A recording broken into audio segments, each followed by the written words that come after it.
Doctor Babasaheb Ambedkar. लेखन आणि भाषणे. पांगारकर बुवा जातीने ब्राह्मण असता या कायम गृहस्थाच्या घरी जाऊन जेवले. परंतु ही गोष्ट बडोद्याचे प्रोफेसर जोशी यांनी पुण्याच्या ज्ञानप्रकाशात प्रसिद्ध केली व पांगारकर बुवांनी जे मनोधैर्य दाखवले त्याबद्दल त्यांचे अभिनंदनही केले.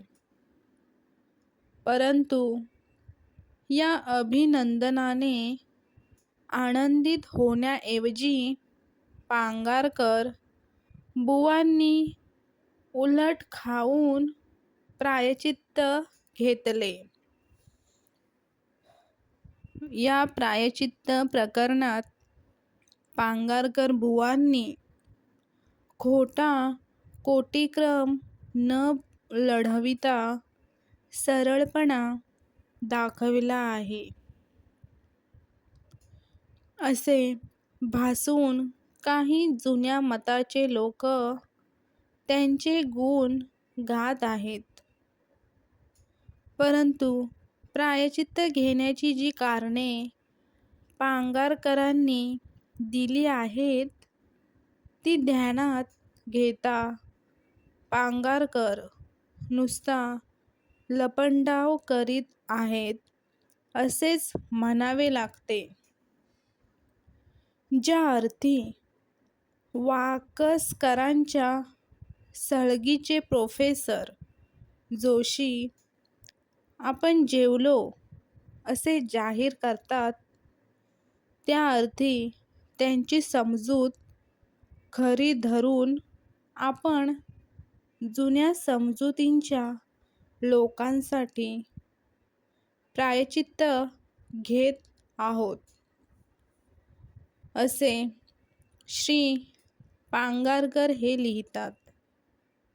जुन्या लोकांच्या समजुतीसाठी प्रायश्चित्त घेणे हे हल्लीच्या काळात मोठे नित्यकृत्य आहे असे आम्हास वाटते.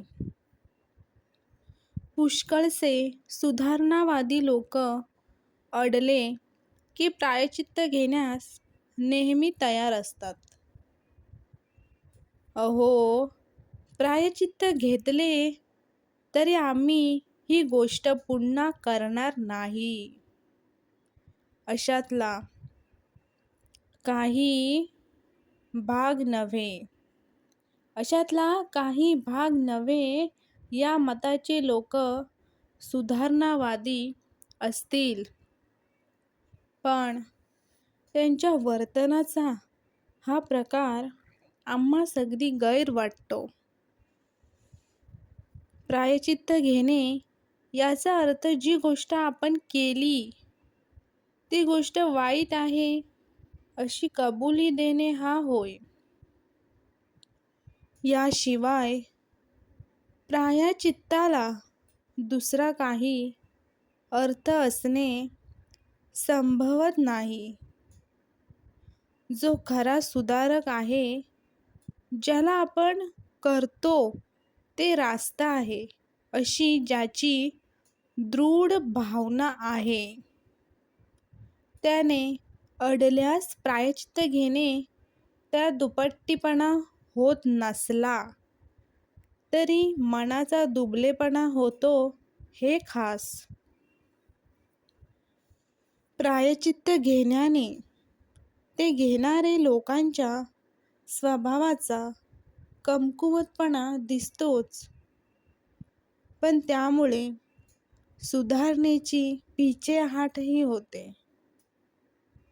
अडल्या पडल्याला सुधारणावादी लोक प्रायश्चित्त घेण्यास तयार झाल्यास जुन्या मताच्या लोकांना आपण आचारविचारांत फेरबदल करण्याची केव्हाच जरुरी वाटणार नाही.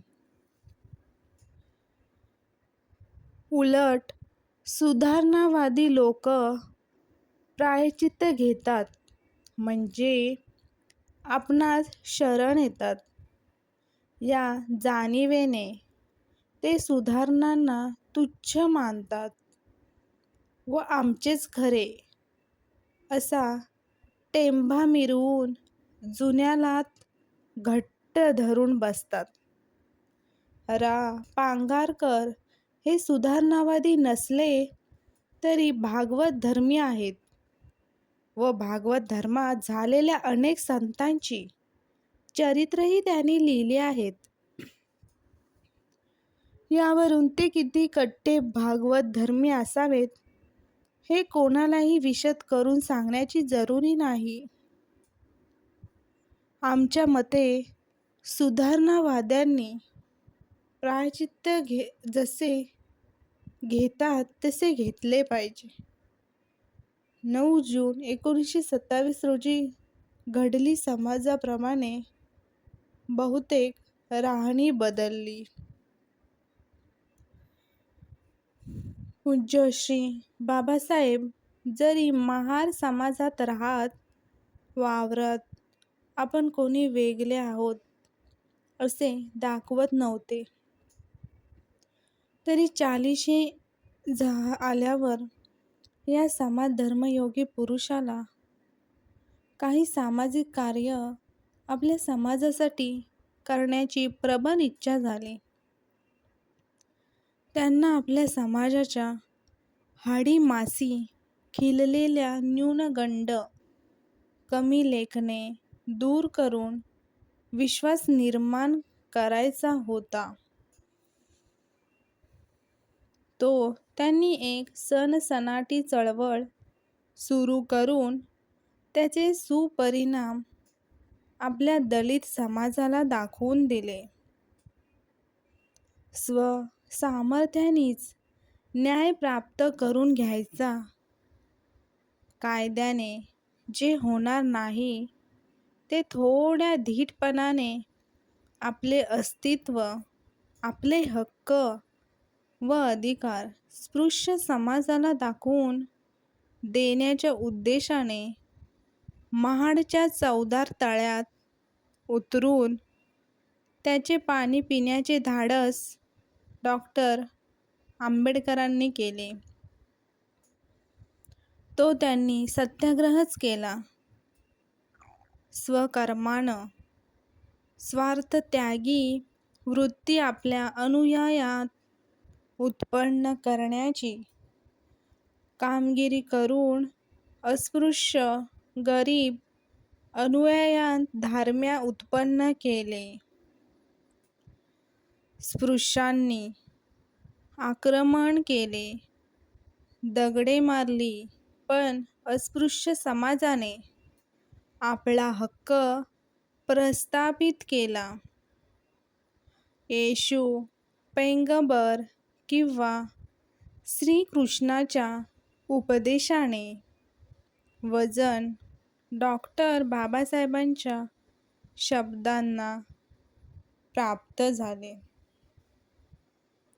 तत्कालीन जनसमुदायाला, खास करून अस्पृश्यांना ते मोजके शब्द मंत्रासारखे प्रभावित करीत व न बोलता डॉक्टरांचे अनुकरण करीत.